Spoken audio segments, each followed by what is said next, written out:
find myself calling on you. I remember the days writing Calling on You, and it was one of those songs that we had such a specific vision when writing it, and a really specific sound in my ears at least. That when we demoed it ourselves, it was kind of like, okay, this is I'm putting out my ideas from my brain, and it's finally being manifested. But there was always something like, okay, there's something not quite there, and then we hooked up with Steve in and did a nice studio, and finally it kind of smoothed out the edges of the song. It came in a little rough, and then things got refined. It's like sandpaper, just like that coarse sandpaper, then there's like a real fine sandpaper that makes it real nice and smooth.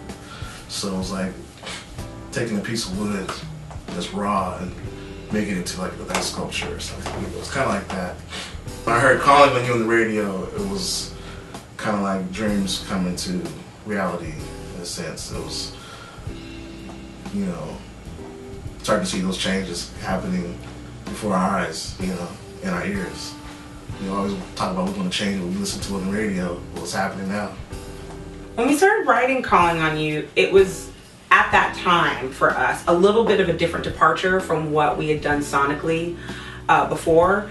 And it had a somber vibe, but a funky vibe at the same time. So I didn't really know how to lyrically approach it when I first heard it.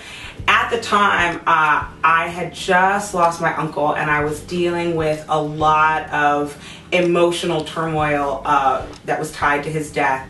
And I wanted to write something for myself to give me hope. I wanted to write something that was going to lift me out of the dumps. So I tried to focus the message of Calling on You around the idea that love is the cure, that love will fix everything, because I really believe that that's true. I always think about this one Luther Vandross song called Little Miracles, and there's this one line where he says, the first thing I know is God is love. The next thing would be He is me. So I really think that love is a universal concept that transcends religion, it transcends many things. It's the one thing that really ties us together, and it's the one thing that we all really need. So that was my take on Calling on You, and that's what I hope I brought to the table. Oh, I find myself calling on you.